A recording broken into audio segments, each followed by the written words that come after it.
Well, welcome back to the studio. The program is still Daybreak, and this is the mental health segment. You know, I don't have the knowledge alone. I have little, but the man with the big knowledge of it all about the mental health is with me in the studio. Is Dr. Paul Edugo. Dr. Paul, good morning. Good morning, madam. Yeah, welcome. Is a mental health advocate and general coordinator, Men of Honor.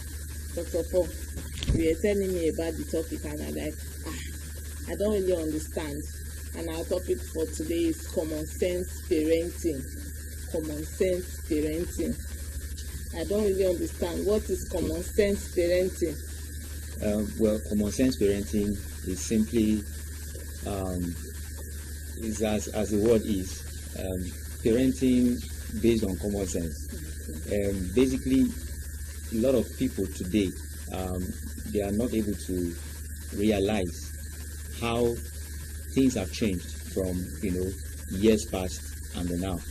And if we don't bring this awareness to people's mind, we're going to have children that will cause a lot of problems, in the future. They are already causing problems. Yeah. So basically, when we say common sense parenting, we're looking at, we're trying to say people should be able to bring caution, and exercise care, based on the observations that they see around them. Now, for instance, it's been discovered that, okay, let me just say first and foremost, I want to say parenting, there are different kinds of parents. Okay, let me classify them into two kinds. Okay, there is the accidental parents and the planned parents. Accidental? Yeah, when I say accidental, people who became parents by mistake. Okay. It wasn't planned for. Okay. Now, in medical science, studies have revealed that there is a connection between a pregnant woman and a developing child. Now, in fact, even now, we're talking about in the developed world, we're already looking at, there's an aspect of psychiatry called neonatal psychiatry, right? Because they found out that there's a connection, between the activities, the moods, the words of the mother, and of course the expectant father and the child. So it has gone as far as that. So now over here in the developing world, many of us, we don't realize how important that is, and we're still making the same mistakes. And it's time for us to be able to know that these things are important, and then begin to bring order into our homes.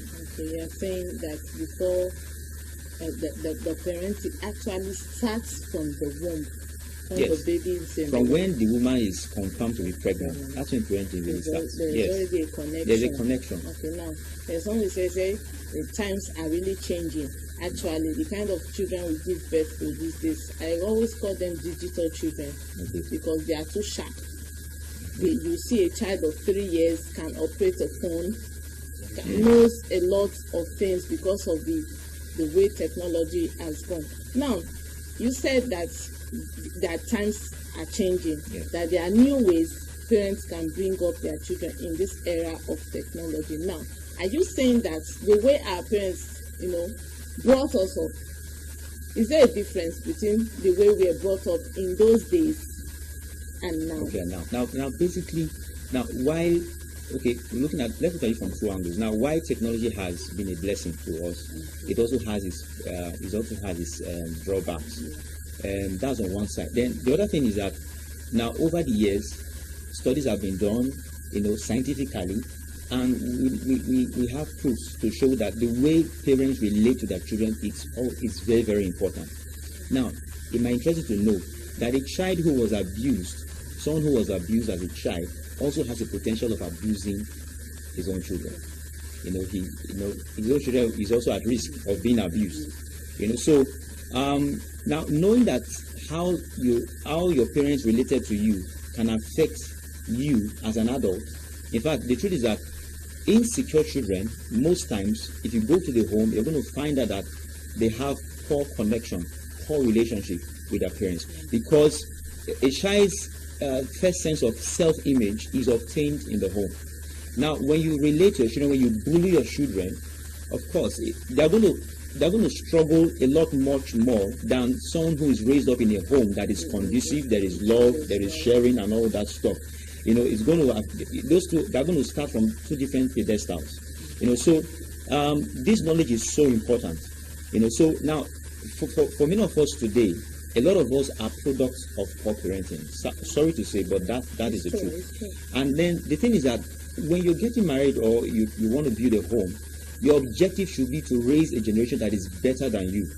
It's not just to say that you impregnated a woman and she don't born. It's more than that. It's more than just giving birth. It's more than the woman giving birth to a child and say, yes, I have a child, I have a son, I have a daughter. Or the father saying, yeah, I have impregnated a woman and then, she has given birth. There must be a relationship built, right from when the woman is confirmed to be pregnant to when the child is born, and so on and so forth.